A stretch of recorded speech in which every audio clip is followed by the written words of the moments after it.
टमाटर और प्याज काट रही थी मैं। अचानक ही बहुत सारी बाइक्स आई। वही 2 घंटे इतने डेंजर थे कि अब क्या होगा वो सिर्फ ऊपर वाला ही जानता है।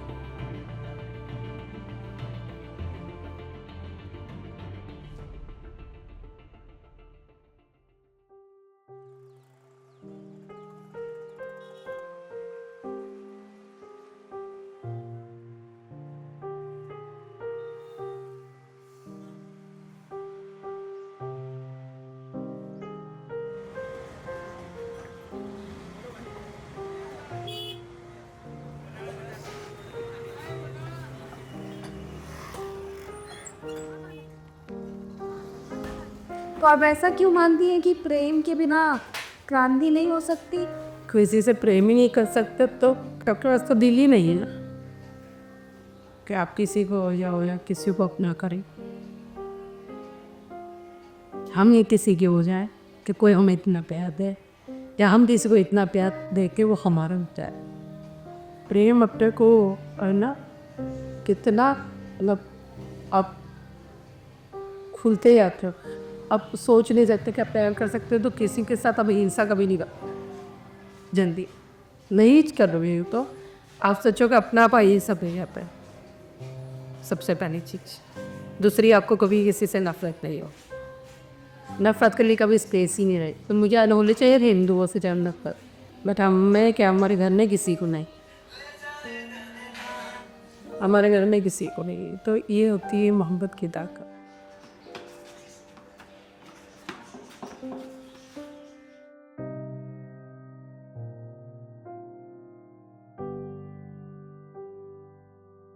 मेरा नाम खैरुन्निशा है और परिवार में हम 2 भाई और 1 बहन और दोनों भाभी और उनके एक बच्चे साथ में रहते हैं। गाने सुन के मैं बहुत खुश होती हूँ।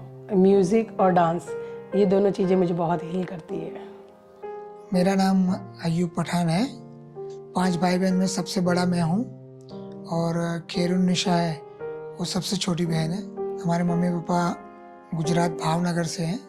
नौकरी की वजह से हम लोग यहाँ पे बसे हुए हैं। मेरे पापा ओएनजीसी में सरकारी नौकरी करते थे। इसी की वजह से हम ज़्यादातर चांदखेड़ा साइड ही रहे क्योंकि उनका ऑफिस और जॉब वहीं था।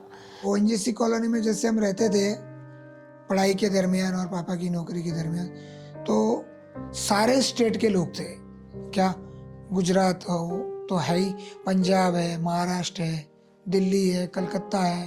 तो इतना पड़ोस में अच्छा माहौल रहता था कि सब एक दूसरे के घर जाना, बैठना, खेलना, कूदना, होमवर्क वगैरह साथ में करना। रात को सब फ्री हो गए तो कॉलोनी में सब खेल रहे हैं। पापा का जॉब था उससे पहले तो हम कॉलोनीज़ में रहते थे। ओएनजीसी कॉलोनी में 89 में हमने अपना खुद का मकान खरीद लिया था गंगा विहार में। तो हम फिर वहीं पे रहने लग गए थे। इसी वजह से हम वहीं बस गए थे।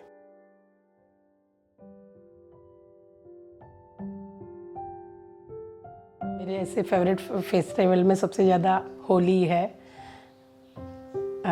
ईद तो है ही बट मुझे होली सबसे ज़्यादा अच्छी लगती है क्योंकि मुझे कलर्स बहुत पसंद है। और होली क्यों, कैसे आपकी फेवरेट बनी? जैसे कि लास्ट जहाँ पे हम रह रहे थे तो वहाँ पर अलग अलग कम्युनिटी और अलग अलग धर्म के लोग रहते थे। तो वहाँ होली बड़ी धूमधाम से बनती थी। हाँ, स्कूल में फ्रेंड्स भी सभी लोग स्कूल में भी बहुत सेलिब्रेशन करते थे। तो तब से मुझे होली बहुत पसंद है कि खूब गुलाल वगैरह उड़ाना, अलग अलग कलर्स, ढोलक वोलक बजाते, सब लोग डांस करते। जो अलग अलग प्रांत और अलग अलग कास्ट एंड रिलीजन के लोग थे एंड काफ़ी मिल के रहते थे। जैसे कि हमारे एक नेक्स्ट डोर नेबर थे, वो महाराष्ट्र से थे। तो उनके यहाँ हमेशा गणेश पूजा होती थी। उसको डेकोरेशन करना है, सजाना है, तो सभी फ्रेंड्स मिलके सब सजाते थे। तो सुबह शाम वहाँ पे आरती होती थी तो हम भी जाते थे। तो हम भी साथ में वो गाते थे तो हमें पूरा याद था। तो कई बार वो ना कि कौन आरती करेगा, कौन गाएगा, तो मैं है, मेरी बहन है, हम लोग गाते थे। कभी भी वो पहचान किसी की धर्म से नहीं थी। अपने घरों के नंबर से, उनके नामों से थे कि निर्मला आंटी, रंजना आंटी, ऐसे ही पुकारते थे, या मेरी मम्मी को कोई चाचा या चाची है ऐसे बुलाते थे। अब वो तो सिर्फ यादें ही रह गई है क्या, कि अब वो ऐसा समय आ गया, ऐसी कोई उम्मीद रख नहीं सकते। 2001 में भूकंप आया एंड फिर 2002 आते तो बहुत सारी चीज़ें बदल गई। गुजरात के कच्छ में भूकंप के झटके एक मलबे के ढेर में तब्दील हो गए। The earthquake in India has made headlines around the world. Gujarat का टर्निंग पॉइंट ये भूकंप भी था कि इतना बड़ा भूकंप आया था यहाँ पर, तभी भी लोग बहुत एक दूसरे की हेल्प कर रहे थे, मिल के रह रहे थे। बट कुछ कुछ चीज़ें उस टाइम के बाद थोड़ी बदलने लगी एंड पहली बार मुझे महसूस हुआ कि बहुत ज़्यादा जगह पर जब कुछ आते थे वॉलंटियरी लोग एंड वो एक स्टिकर जैसा लगाते थे सबके घरों पर, जिसमें ऐसा एक धार्मिक चिन्ह होता था। और मुझे तब लगा कि मैं अपने नेबर के घर में बैठी थी तो उनके यहाँ लगाया, और फिर मैं जब अपने घर में आई तो मेरे घर के दरवाजे पर नहीं लगा हुआ था। तब मुझे ऐसा लगा कि ऐसा क्यों करा। पहली बार मेरी दस्तक मुझे वहाँ हुई थी, मुझे याद है। उसी समय मैंने जो बताया चिन्ह वगैरह लगे, तब हमारे घर से एक बेटी स्कूल जाती थी, तो उनके जो ड्राइवर थे, ऑटो ड्राइवर, तो उन्होंने हमें ऐसा थोड़ा सा हिंट किया था इनडायरेक्टली कि अलग अलग जगह बहुत सारी अलग अलग छोटी छोटी मीटिंग्स चलते रहते हैं कहीं कहीं एंड कुछ ऐसा तो लग रहा है कि कुछ गलत होगा, बट ऐसा खुल के नहीं कहा था उन्होंने कुछ भी, ऐसे आधी आधी बात बोली थी। हमें वो कुछ ऐसा लग नहीं रहा था कि ऐसा कभी होगा, क्योंकि उसके आगे पहले कोई हिस्ट्री नहीं रही कि वहाँ पर इस तरह का हिंदू मुस्लिम जैसा कोई झगड़ा हुआ हो। तो बट कह सकते हैं कि जब ये सब अलग अलग कुछ कभी है ना, ओपन रैली देखनी, लोग नारे लगाते हुए जा रहे हैं ना, ऐसे भगवा कलर के स्कार्फ पहने, तो मेरी मम्मी को ऐसा लगा कि कुछ सही नहीं लग रहा अंदर से भी। उन्होंने 69 का दंगा भी मेरी मम्मी ने देखा है।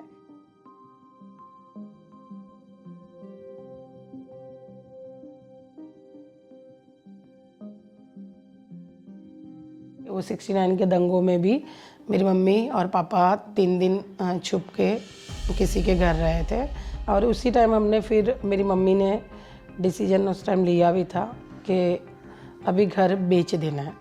आसपास वालों को भी बताया था, बट आसपास वालों को ऐसे लग रहा था मम्मी थोड़े मजाक कर रहे हैं या सीरियस नहीं है। तो पर ब्रोकर को मेरी मम्मी ने कह के रखा था, 1-2 लोग आए भी थे घर देखना, पर भाव ठीक ठाक नहीं रहा, तो फिर मेरी मम्मी ने उस टाइम इतना ही उतावल भी नहीं बताई। ये 2001 की बात है। -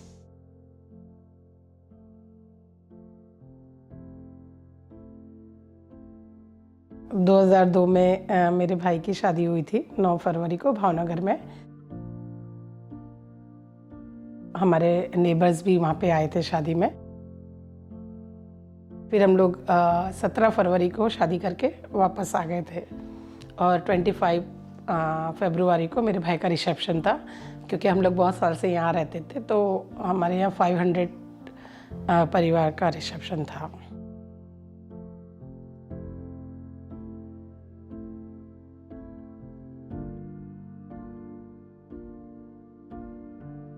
पच्चीस को तो रिसेप्शन ख़त्म हुआ एंड 26 को रात तक सभी मेहमान हमारे चले गए थे। तो 26 के दिन तो हम सभी लोग शाम के बाद सो ही रहे थे, थक गए थे बहुत। 27 को भी सुबह तक हम लोग सो ही रहे थे, दोपहर तक। The violence which spread all across Gujarat began in late February, after this train carrying Hindu pilgrims was attacked by Muslims. One carriage was torched, and 58 people died, mostly women and children. Over 50 people were killed when 6 coaches of the Sabarmati Express caught fire near Godhra railway station.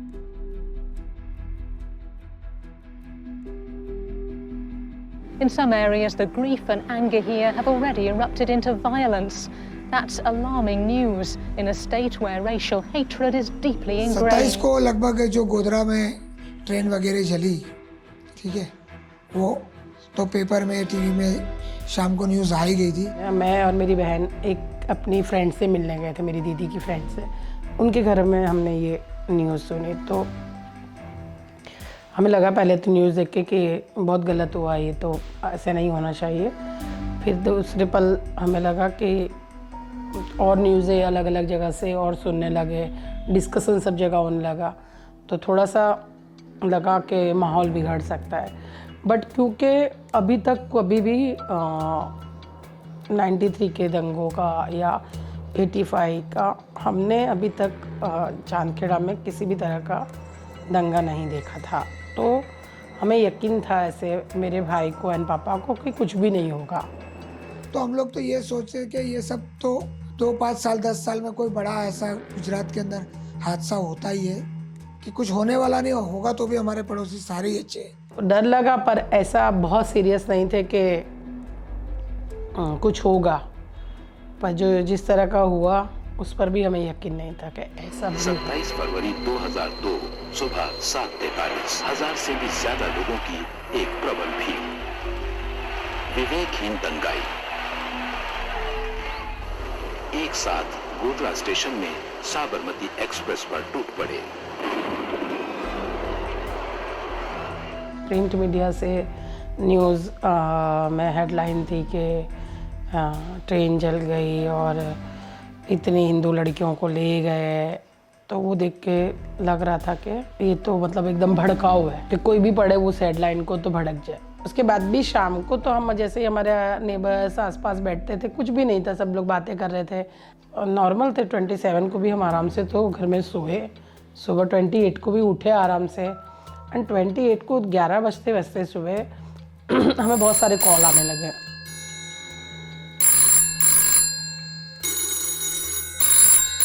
तो जब पहला call आया तब तो बहुत ज़्यादा नहीं डर लगा था ऐसा, क्योंकि हम जैसे कॉल आया ना तो सब घर में बातें करने के लिए, यहाँ पे कभी कुछ नहीं हुआ जैसे चांदखेड़ा में आज तक, तो कुछ भी नहीं होगा, जैसे मेरे बड़े भाई का ऐसा कहना था कि कुछ भी नहीं होगा। फिर लेकिन दूसरे तीसरे कॉल के बाद तो फिर हम थोड़े घबरा गए। जो मेरी दीदी है उनको सबसे ज़्यादा चिंता हो गई, क्योंकि उनकी बेटी के ऑटो ड्राइवर ने कहा था कि कुछ होने वाला है। वक्त ऐसा आया कि हमको ऐसे समाचार मिलने लगे कि भाई अब तो अपने घर से कुछ दूरी पर ही घटनाएं घट रही है। दोपहर होते होते हमने बहुत सारी जगह हमारे टेरिस पे जाके देखा कि बहुत कई घरों से अलग अलग जगह से धुआं निकल रहा है। तो जो धुआं निकल रहा था उससे अंदाज़ा आ रहा था कि अच्छा ये नसीम का घर है, ये शमीम वाले घर की जगह का एरिया, ऐसे छत पे से धुएं दिखाई दे रहे थे। थोड़ी ही दूरी पे जब आवाज़ें आने लगी, हल्ला हो रहा था, आवाज़ें आ रही लूट फूट की, तो हम लोगों को थोड़ा अड़ोसी पड़ोसी ने बोला कि थोड़ा भाई सतर्क हो जाओ। 4 बजते थोड़ा महसूस होने लग गया कि अभी ठीक नहीं है।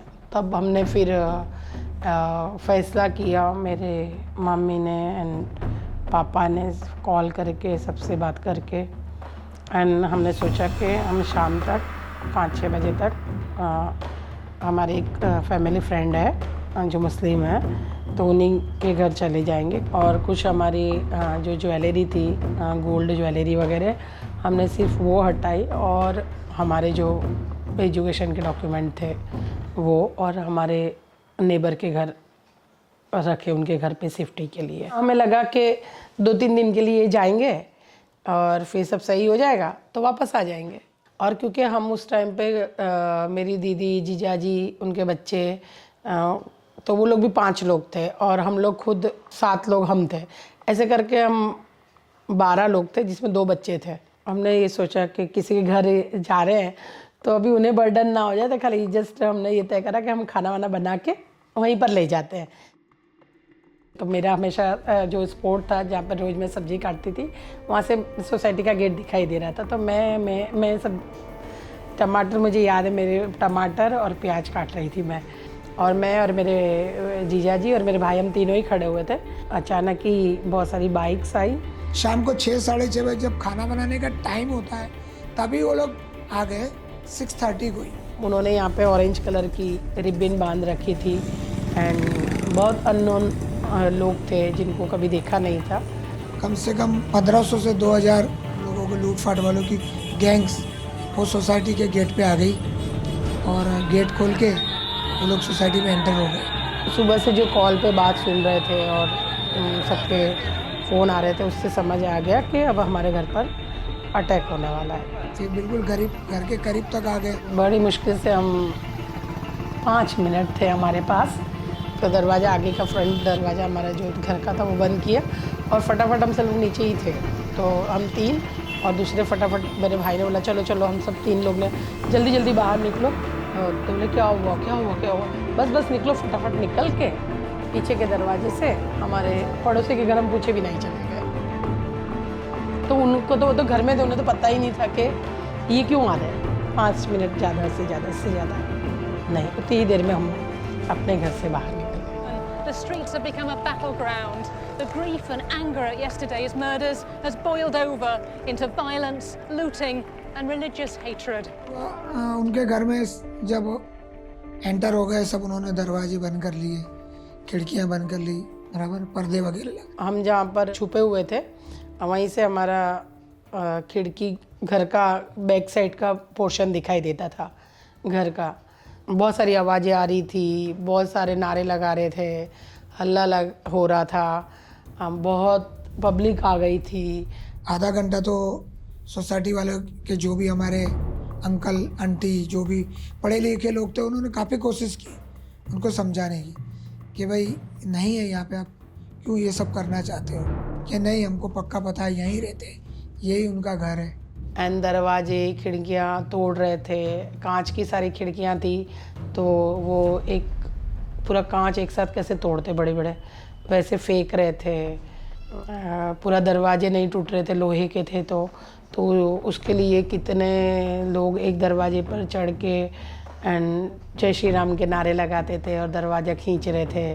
टूट नहीं रहा था दरवाज़ा, पाकिस्तान मुर्दाबाद के नारे लगा रहे थे। उन्होंने कैसे पता लगा लिया कि यहाँ रहते हैं, मकान नंबर, यहाँ तक कि उनको सब नाम भी याद होंगे, तो चिल्ला रहे थे कि भाई इस फैमिली मेम्बर को बाहर निकालो। मेरे भाइयों के नाम लेके अयूब, मुश्ताक, मुर्दाबाद, लगता है कि लोकल जो भी होंगे ग्रुप्स, उनको पता था कि ये नाम के लोग यहाँ पर रहते हैं। जोर जोर से चिल्ला रहे थे कि भाई जय श्री राम, जय श्री राम। कह रहे थे कि जला दो जला दो।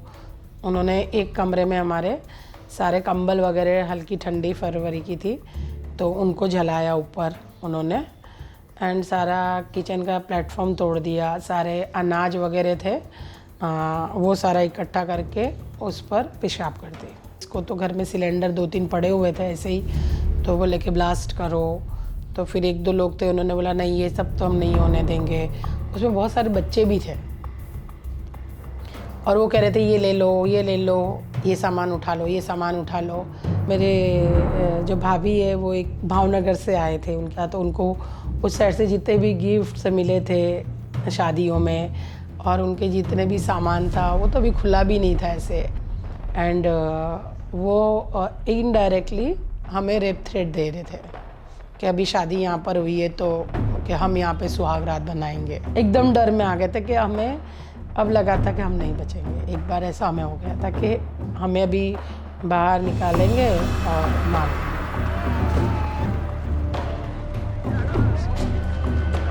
This is exactly what the authorities hoped would never happen.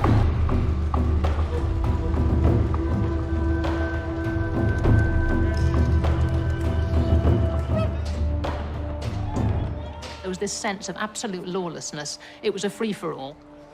डर तो यही था कि बस हम जहाँ पे रुके हुए हैं सेफ जगह पे, उनका घर ना खुलवाए और सारे लोग उस घर को चेक करेंगे तो हम जहाँ भी छुपे हुए हैं घर में तो समझ जाएंगे ये आपका फैमिली मेम्बर नहीं है। हमें बहुत ये भी चिंता हो रही थी कि हम हमारी वजह से हमारे नेबर को भी मुश्किल में डाल रहे हैं, पर हमारे पास कोई रास्ता ही नहीं था क्योंकि हमें ऐसा लगा ना कि ये तो लोग कर रहे हैं और उसको कंट्रोल कोई ना कोई तो करेगा उस टाइम पर, जो भी है प्रशासन में, तो कंट्रोल हो जाएगा। बट ऐसा हुआ नहीं उतने 3 घंटे तक।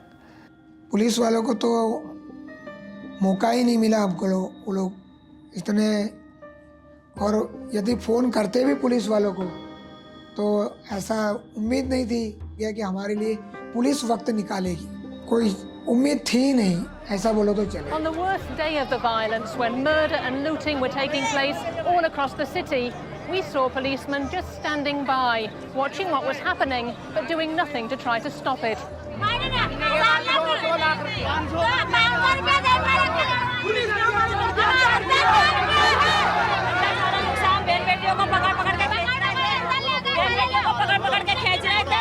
और सबको डरा रहे थे और एकदम नंगे नंगे गाली बक रहे थे, सारे घरों में घुस गए, सब बोलने लग गए थे, पुलिस के साथ सब आए थे। वो 2 घंटे में बोलता हूँ कि हमारे ज़िंदगी के सबसे वही 2 घंटे इतने डेंजर थे कि अब क्या होगा वो सिर्फ ऊपर वाला ही जानता है।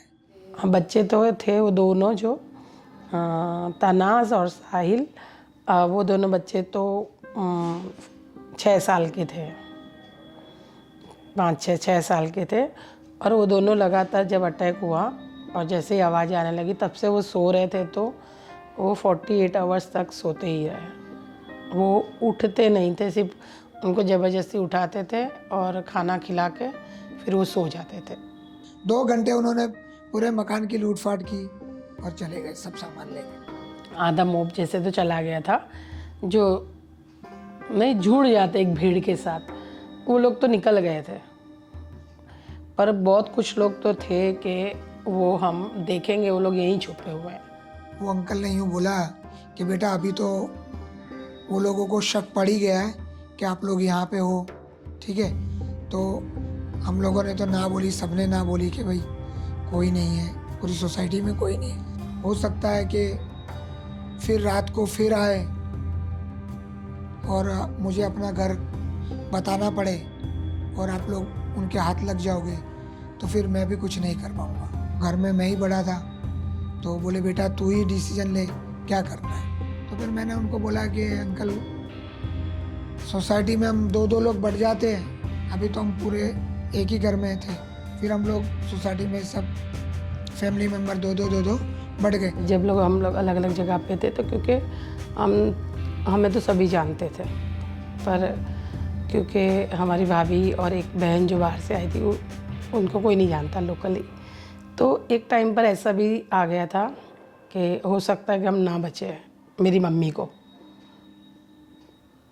कि शायद पकड़े जाएं और मार दिए जाएं यूँ, तो शायद वो बच जाए। तो उस हिसाब से मेरी मम्मी ने ये डिसाइड करा कि आप साड़ी वगैरह पहन ले एंड बिंदी वगैरह सिंदूर है ऐसा लगा ले, ताकि शायद तुम बच जाओ।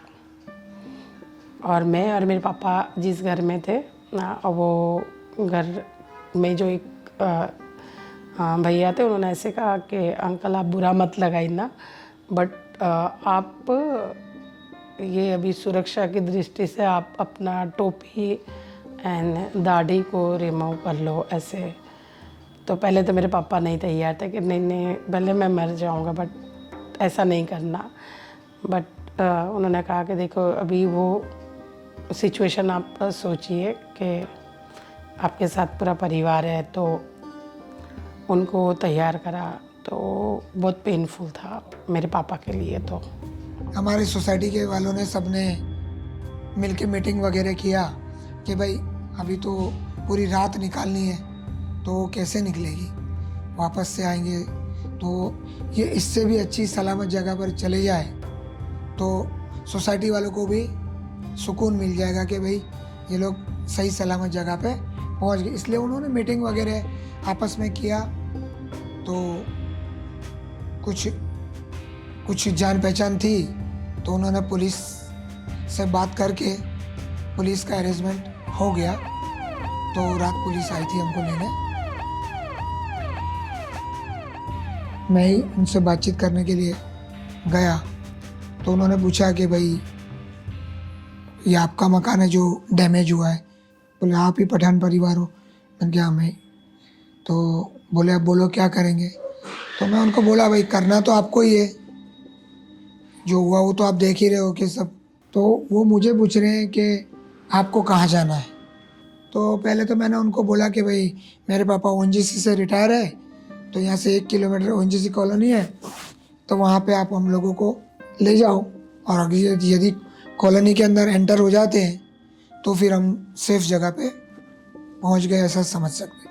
तो उन्होंने बिल्कुल ना बोल दिया कि भाई वहाँ पे आपको हम लेके निकलेंगे, और उसने नहीं एक्सेप्ट किया जो भी सिक्योरिटी वगैरह है, तो फिर हम लेके कहाँ आपको घूमेंगे। बोले थोड़ा दूर जुहापुरा वगैरह बोला कि भाई हो सकता है, तो वहाँ पे हमारे काफ़ी पहचान वाले रिटायर ओएनजीसी वाले, तो वहाँ भी ले जाने से ना बोल दिया।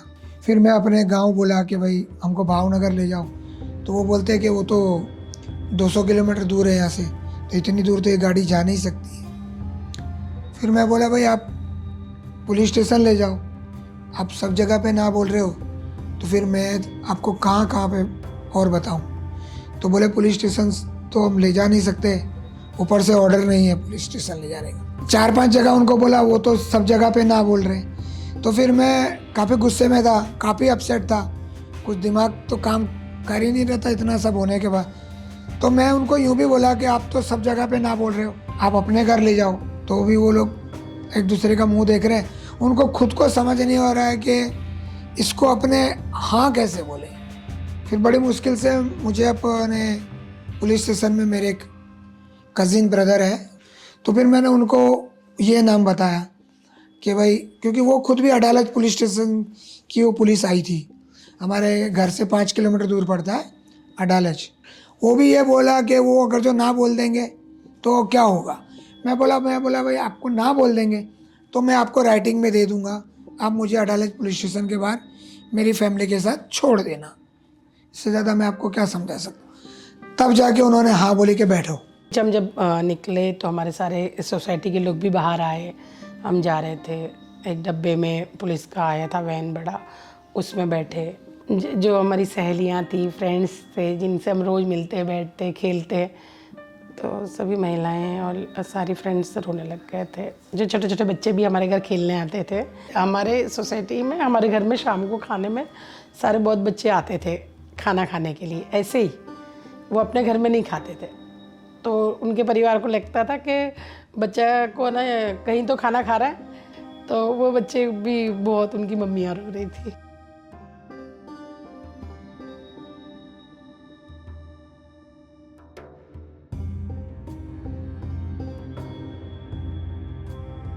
गाड़ी बाहर निकाली, बिल्कुल सन्नाटा था, कर्फ्यू लगा हुआ था, बहुत ज़्यादा अंधेरा था। कहीं छोटे छोटे किसी की दुकान या गल्ले थे, बहुत छोटी छोटी जगह पर कहीं कहीं आग लगी हुई थी, तो वो बूझने आई थी, तो वो दिखाई दे रही थी कि यहाँ पर भी कुछ जैसे जलाया है। रास्ता पूरा सन्नाटा था।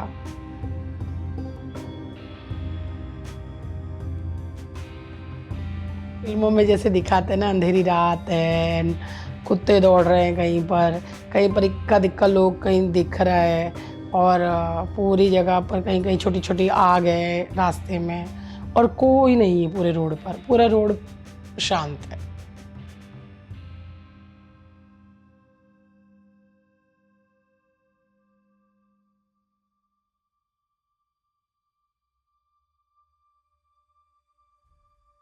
वो लोग हमको पुलिस स्टेशन ले गए। फिर वो जो हमारे कजिन ब्रदर थे उनको बुलाने गए। अंदर ही पुलिस क्वार्टर्स वगैरह थे, तो एक कांस्टेबल गया, उनको लेके आया। फिर वहाँ से उनके घर पे हमको ले गए। तब जाके ऐसा हुआ कि अब जान में जान आई कि भाई अब सलामत जगह पे आ गए, कि अब जान हानि का कोई नुकसान नहीं है। एक डरावना सपना देख के आए हैं, पर वो सपना नहीं था, वो एक्चुअली हकीकत ही थी। कभी भी उसको बोल नहीं पाएंगे। वहाँ से और परिवार भी उनके घर पर, जो उनकी छोटी बहन थी, उनके ससुराल वाले थे, ऐसे करके हम 45 लोग थे। और भी लोग थे, तो थोड़ा लगा कि एक दूसरे का सपोर्ट है, और सेफ जगह पर आ गए। क्योंकि मेरे जीजाजी थे वो पुलिस में ही थे, तो थोड़ा सा ऐसा हुआ कि यहाँ पे तो कुछ नहीं होगा अब।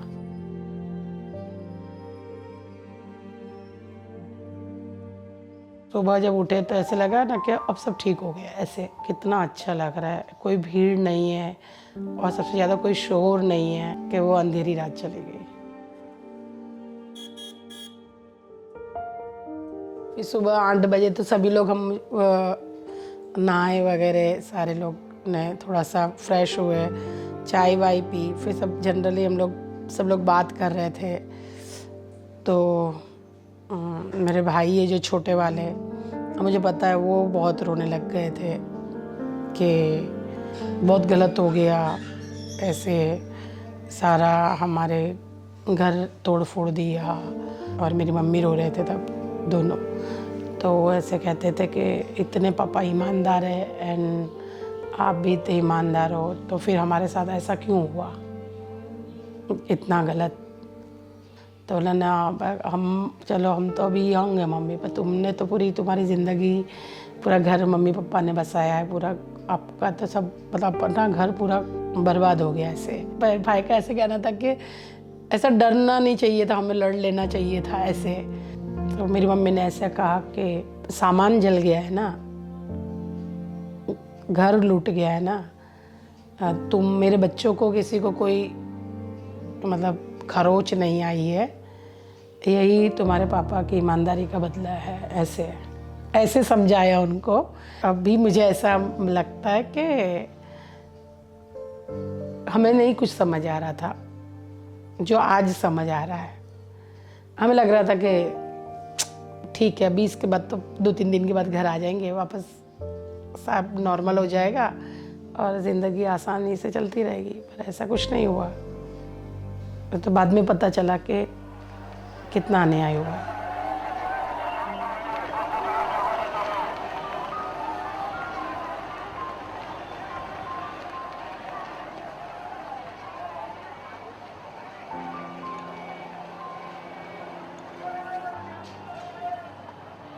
घर के टोले आए, इधर से 5000 का टोला, इधर से टोला है, हम कैसे भागे एकदम। ये हिसाब लोग थे भाई, कुछ जवाब नहीं, ये गली में से वो गली में सब घुस गए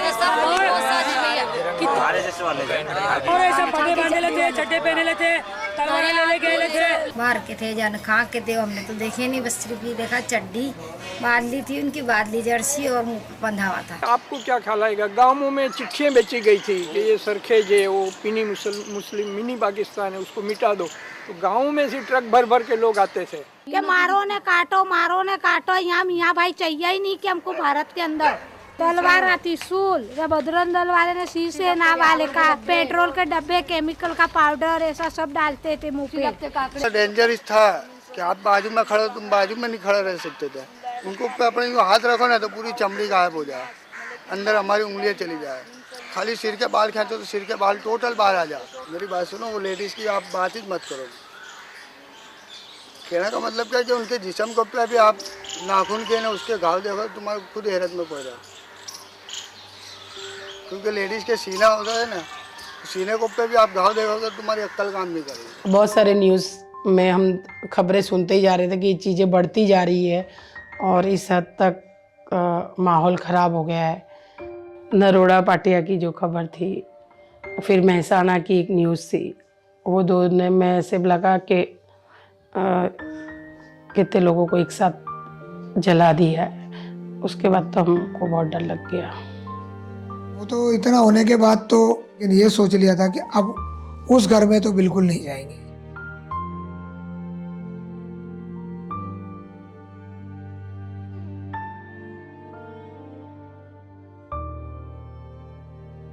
दस दिन तो हम उनके यहाँ पे रहे, ठीक है, जो हमारे कजिन ब्रदर थे उनके यहाँ। उसके बाद फिर कुछ गाड़ी वगैरह चालू हुई तो फिर अदालत से हम लोग जुआपुरा आ गए।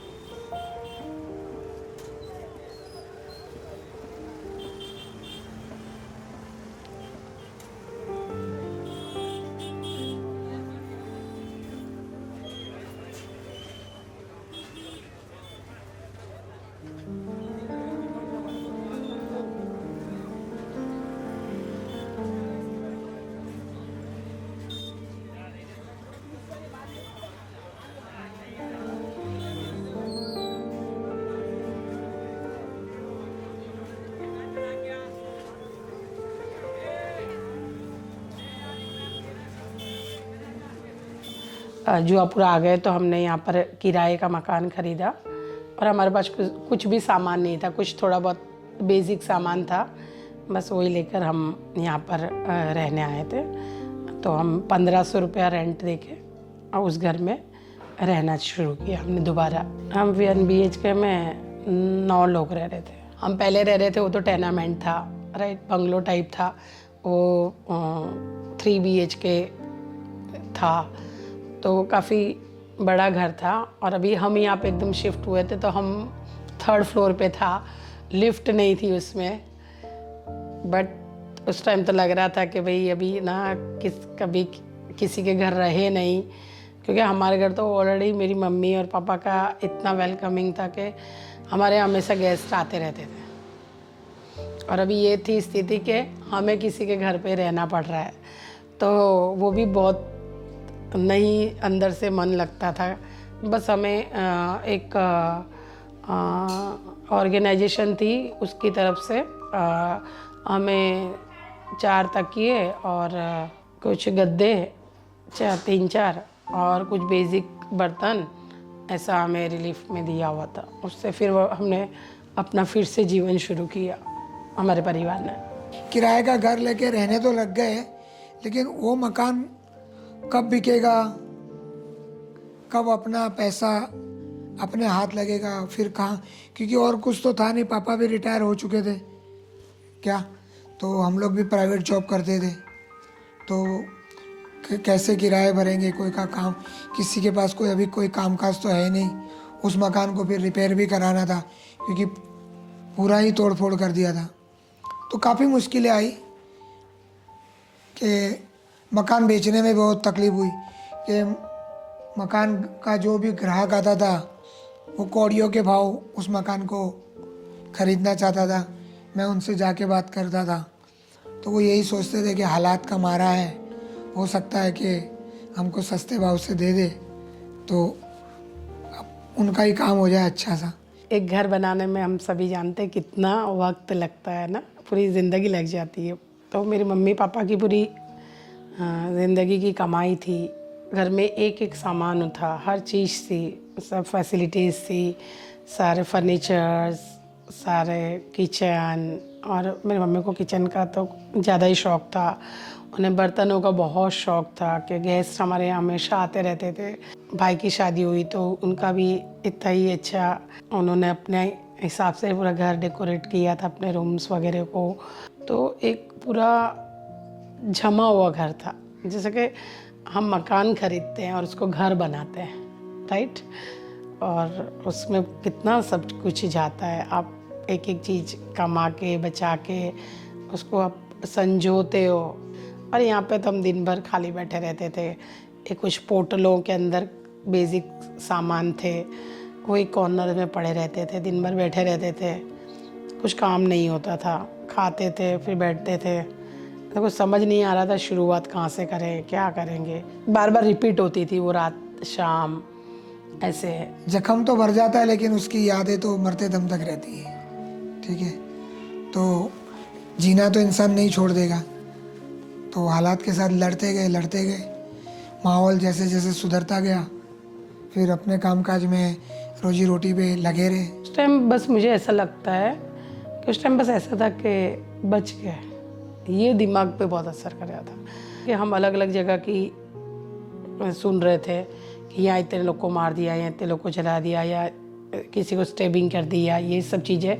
तो बार बार हमें ऐसा होता था कि हम बच गए, तो उससे आगे शायद हम नहीं सोच पा रहे थे, मतलब मैं तो नहीं।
ज़िंदगी जीनी ही थी। तय कर लिया था कि कुछ भी आजू बाजू जो भी हो रहा है, जैसे भी लोग आगे बढ़ रहे हैं, हमें भी अपने आप को धक्का मार के आगे तो बढ़ाना ही है। तो एक स्कूल बनी थी उस टाइम पे नहीं, तो फिर वहाँ पे ऐड आई थी कि टीचर्स की ज़रूरत है। तो फिर मैंने मेरी बहन से कहा कि मैं इंटरव्यू देने जाऊँ, मैं जॉब करूँगी। तो मैं और मेरी फ्रेंड जो एक बनी थी यहाँ पे, वो भी उधर से चांदखेड़ा से ही मूव हुई थी। तो हम दोनों फिर नज़दीक थी वो स्कूल, वहाँ पर इंटरव्यू देने के लिए गए थे। तो पहली बार मैंने वहाँ पे एक स्कूल में एज ए टीचर्स मैं 9th और 10th के बच्चों को हिंदी पढ़ाती थी। और पहली बार मैं जब इंटरव्यू देने गई थी, ये सोच के गई थी कि मुझे 500 रुपीज़ भी मिलेंगे तो मैं वहाँ पर काम करूँगी। बट मेरा कंडक्ट इंटरव्यू बहुत अच्छा हुआ, तो उन्होंने कहा कि हम आपको 1000 रुपीज़ सैलरी देंगे। तो मैंने उसी टाइम हाँ बोल दिया। और फिर मैंने घर में आके मेरी बहन को बताया कि 500 सोच के गई थी ना, 1000 का ऑफ़र किया है। तो मैं इतनी खुश हो गई थी। और तब मैंने ऐसे तय करा ना कि अभी 1000 आएंगे ना तो हम ये खरीदेंगे, वो खरीदेंगे, घर का सामान खरीदने का पहला दिमाग में मेरे आया था कि हम घर को फिर से सजाएंगे। वहीं से एक जर्नी मेरी जो काम की है वो शुरू हुई है। तो फिर धीरे धीरे स्कूल में जब मैं जाती थी तो थोड़ा और बाहर निकलने लगी, तो मुझे पता चला कुछ NGOs के बारे में, क्योंकि उस वक्त रिलीफ के लिए बहुत सारी सामाजिक संस्थाएं काम कर रही थी। तो मुझे हमेशा लगता था कि कई बार मेरे अलग विचार हुआ करते थे। तो मुझे ये एक प्लेटफॉर्म ऐसा मिला सामाजिक संस्थाओं का, जहाँ पे मुझे लगा कि ये मेरे विचारों वाली जगह है। तो फिर मैंने एक सामाजिक संस्था को ज्वाइन किया और फिर मैं वहाँ पर एडोलेसेंट गर्ल्स और उनकी शिक्षा के लिए काम करना शुरू किया। जो ड्रॉप आउट चाइल्ड थे, गर्ल चाइल्ड थी, उनको मैंने मतलब पढ़ाना शुरू किया। मैं ऐसे वहाँ पे भी टीचर जॉब करती थी। फिर धीरे धीरे मुझे कम्युनिटी में काम करने का मौका मिला। मैंने देखा कि इतनी सारी महिलाएं हैं, उनसे हम मिलते थे, जाते थे कम्युनिटी में, जब फील्ड विज़िट करते थे। तो मुझे भी ऐसे लग रहा था कि ठीक है, मैं कहीं और अभी आई हूँ, तो ये अलग एक मेरे लिए दुनिया है और ये काम करने की एक अलग ही जगह है।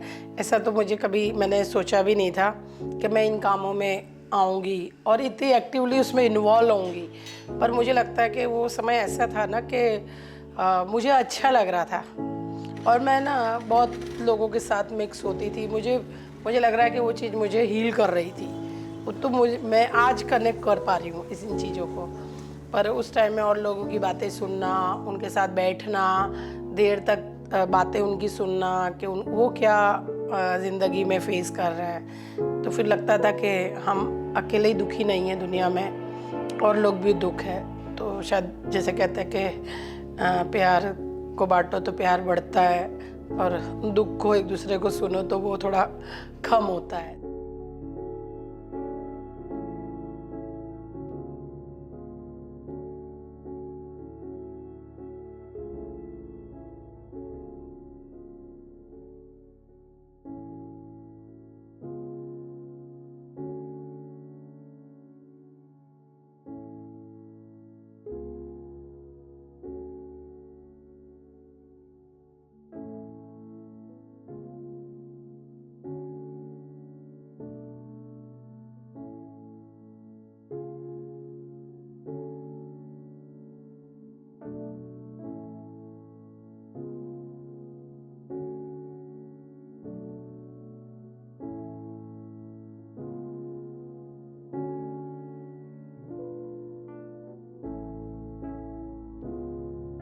दो 2002 के बाद तो पूरा अलग से सब दोनों कम्युनिटी हो गई जो इतने साल से साथ में रह रही थी। फिर क्या ना, लोगों के दिमाग भी ऐसे होने लगे, लोगों के व्यवहार वर्तन में जो चीज़ें नहीं आती थी वो हमने भी फील की।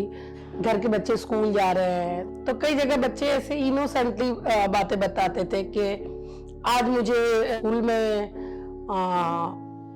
ऐसे कहा तू मुसलमान है या पाकिस्तानी है। जैसे मेरे ही घर का एक बच्चा है, उसको तो उसे बहुत गुस्सा आता था कि वो मुझे ऐसा क्यों कह रहे हैं। तो वो उनके सवाल बच्चों के रहते थे कई बार।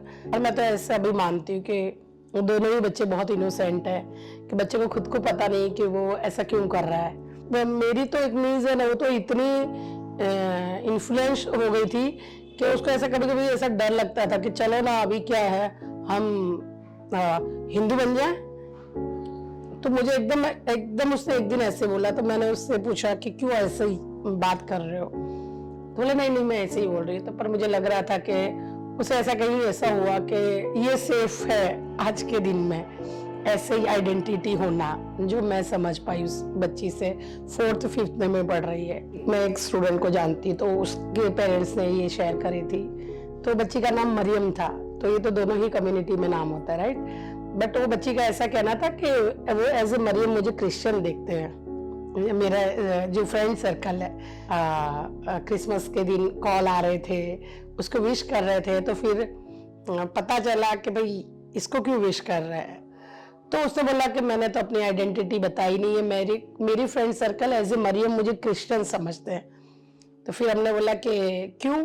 तो उसने बताया गया कि मेरे यहाँ पर एक लड़की थी जो मुस्लिम स्टूडेंट थी, एंड वो जब खेलते खेलते गिर गई तो उसको किसी ने हेल्प नहीं करी कि जाने दो ना, और अपने ग्रुप में उसको नहीं बुलाते थे, शेयरिंग नहीं करते थे। तो मैंने वो घटना देखी तो मुझे लगा कि अगर मैं भी अपनी आइडेंटिटी बता दूंगी तो ये मुझे भी अपनी फ्रेंड्स नहीं मतलब बनाएंगे और खेलेंगे नहीं मेरे साथ। उस बच्ची को हमने काफ़ी समझाया, उससे बातचीत की, समझने की कोशिश की और उसको बताया कि इस तरह से हमें अपनी आइडेंटिटी नहीं छुपानी, आप बात करो अपने दोस्तों से। एंड उससे अपने दोस्तों से बात करी, मैं ये या इस धर्म को बिलोंग करती हूँ तो इस धर्म को, तो क्या बदल जाता है। हम तो इतने 6 महीने से तो फ्रेंड्स है ही। मैंने जैसे कहा बच्चे इनोसेंट है, तो उन्होंने बोला कि कुछ भी नहीं, तुम हमारी दोस्त हो और दोस्त ही रहोगे। एंड वो बच्ची को मैं देखती कि अभी भी उसकी जो फ्रेंड्स थी वो आज के दिन भी उसकी वही फ्रेंड्स है। अब तो क्या है कि अब यहाँ रहने आ गए तो अब तो ऐसा लगता है कि सबसे प्लस पॉइंट तो ये होता है कि सलामत जगह है, ठीक है।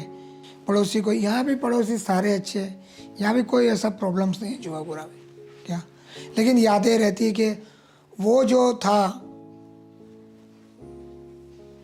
वो कुछ मज़ा ही और था, क्योंकि मिक्स कल्चर था। प्यार तो इतना मिला है कि बात ही मत पूछो। काफ़ी उस टाइम पे लोगों ने हेल्प की, सहारा दिया। नफ़रत तो ये है कि गवर्नमेंट से ही नफ़रत हो जाती है कि जिसकी रिस्पॉन्सिबिलिटी उस टाइम पे थी, वो फ्रीडम तो नहीं भूल सकते।